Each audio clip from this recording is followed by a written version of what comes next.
Exercise 7.3 class 9th question number first को देखेंगे। Triangle A B C and triangle D B C are two isosceles triangle on the same base B C. यहाँ पर देखिए triangle A B C and triangle D B C are two isosceles triangle, इसलिए मैं इनके side को single line और यहाँ देखिए डबल लाइन से मैं शो कर दे रहा हूँ, ये आपस में भी बराबर है। Are on the same side of B C, ये देखिए ये बी सी के सेम साइड में है, यानी कि देखिए ऊपर की तरफ दोनों ही ट्रायंगल है के हैं। If A D is extended to intersect B C at point P, यदि ए डी को आगे की तरफ बढ़ाया जाए तो बी सी को पी पॉइंट पर इंटरसेक्ट करता है, then so that. First question देखिए, इस क्वेश्चन के टोटल 4 पार्ट्स हैं, लेकिन अभी यहाँ पर हम फर्स्ट पार्ट को ही देखेंगे। पहला क्वेश्चन है triangle A B D is congruent to triangle A C D. तो देखिए ट्रायंगल ए बी और डी में, देखिए इस ट्रायंगल में and triangle A C D, ये दोनों ट्रायंगल को आपस में कॉन्ग्रुएंट प्रूव करना है।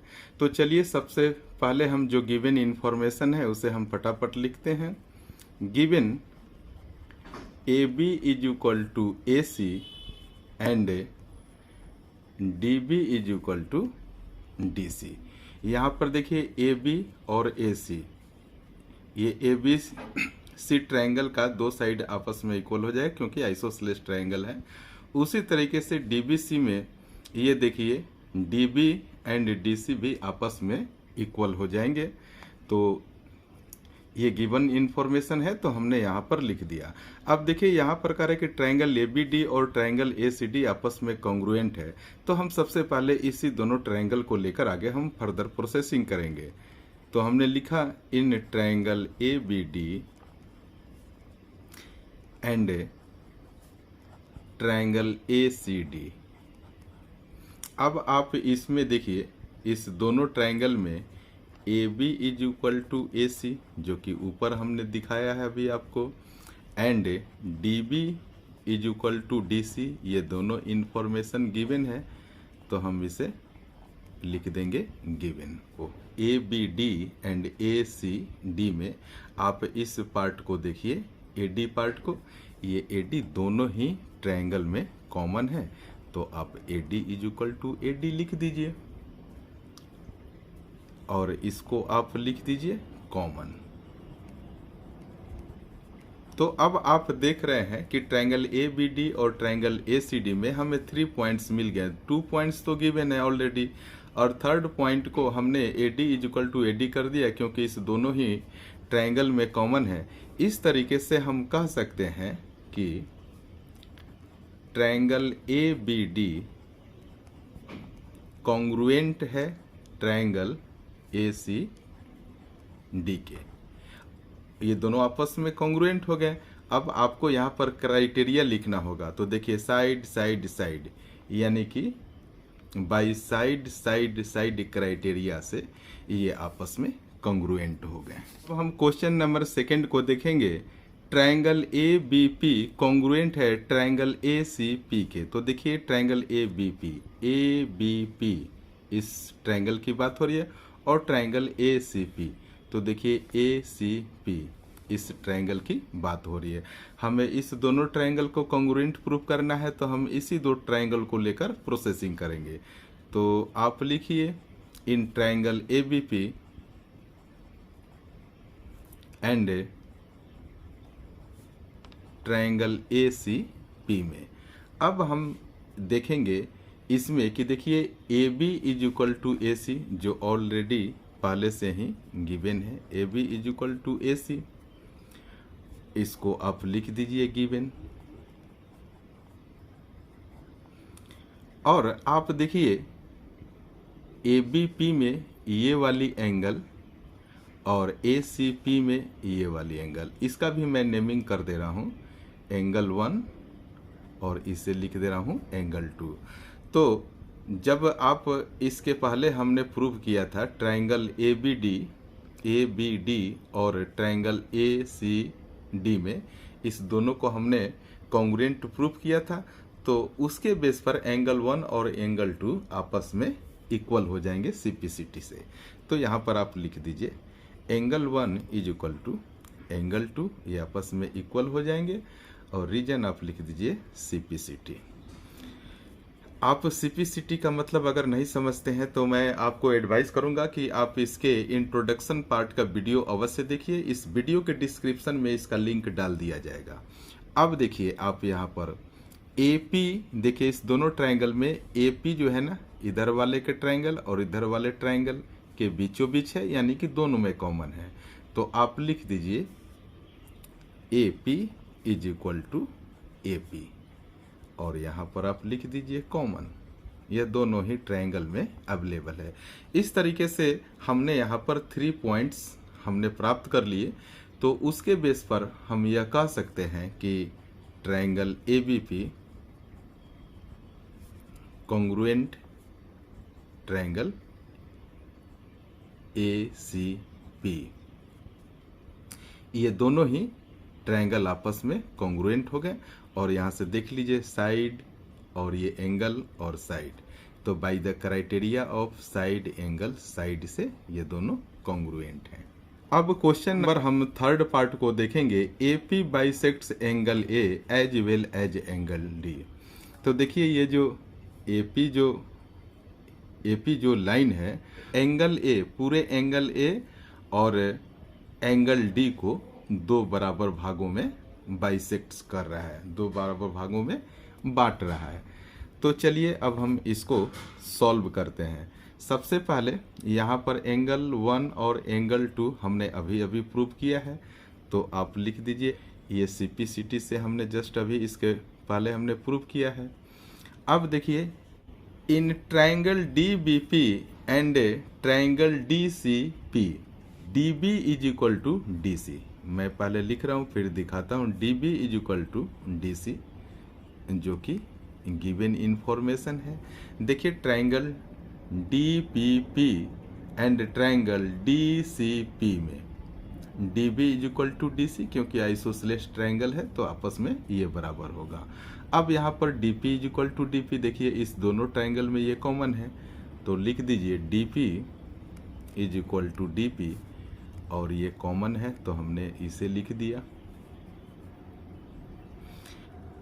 मैं अभी आपको बताऊंगा BP is equal to CP और ये CPCT से इक्वल हुआ है। आप देखिए ये B है और P है और ये C और P। तो अभी मैं रेफरेंस दे रहा हूं कि आप देखिए triangle ABP congruent triangle ACP,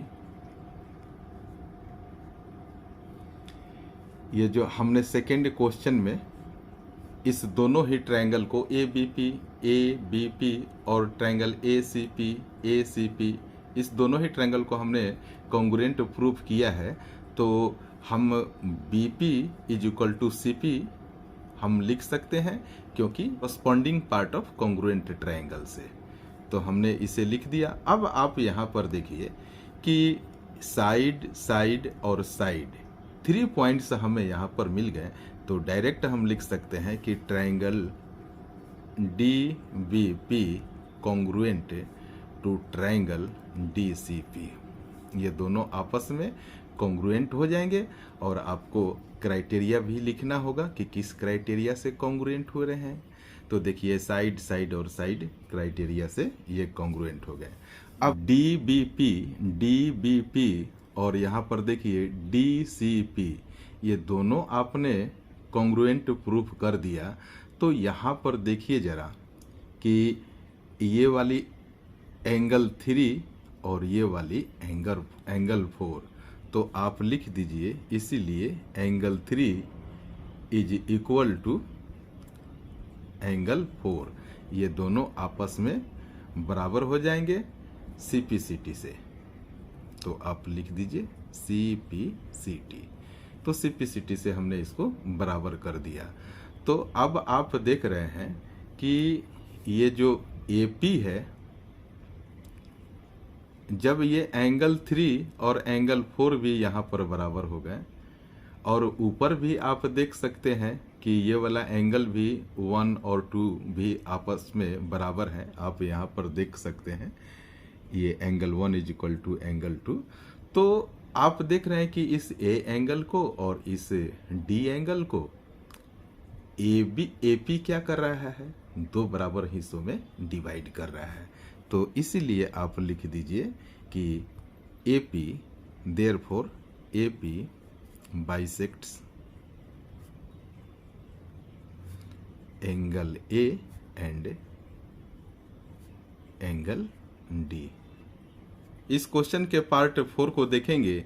AP is perpendicular bisector of BC, यानी कि ये जो एपी है यह बीसी के ऊपर परपेंडिकुलर भी है और बीसी को दो बराबर हिस्सों में भी बांटती है। तो सबसे पहले हम यहाँ पर लिखेंगे BP is equal to CP. ये सीपी सीटी से ऑलरेडी प्रूफ हो चुका है, क्योंकि देखिए हमने सेकंड का रेफरेंस ले लीजिए। क्वेश्चन सेकंड में हमने देखिए ट्रायंगल ए बी पी और ट्रायंगल ए सी पी हमने कॉन्ग्रुएंट प्रूफ किया था।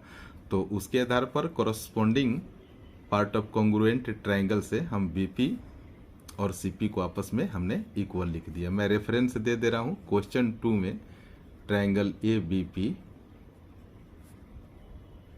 ट्रायंगल ए सी पी, ये दोनों आपस में कॉन्ग्रुएंट है। तो उसके आधार पर हमने बीपी इक्वल टू सीपी लिख दिया। अब देखिए एंगल 5 और एंगल 6 मैं यहाँ पर बनाने जा रहा हूँ।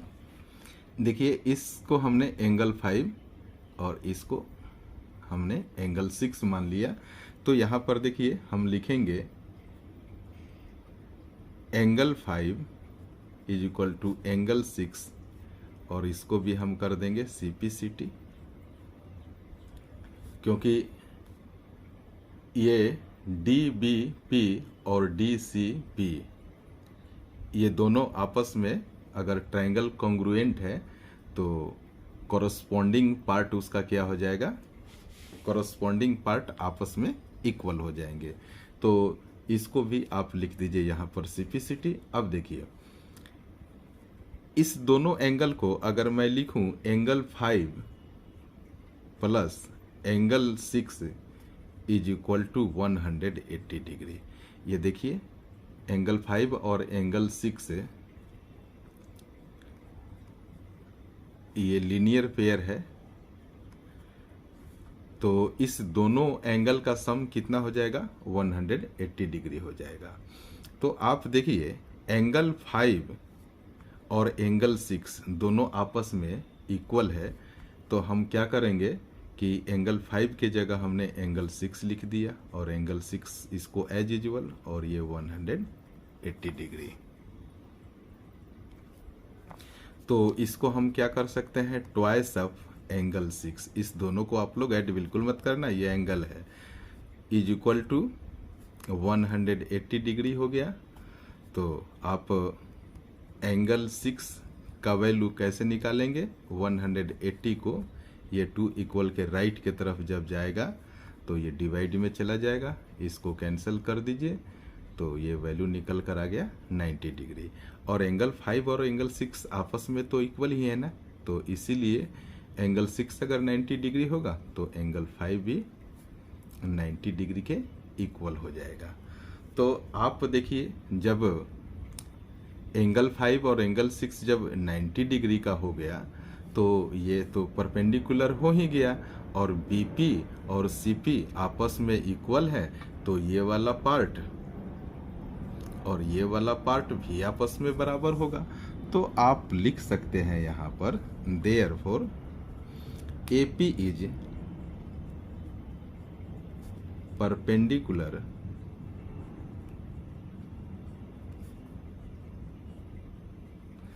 Bisector of BC, hence proved।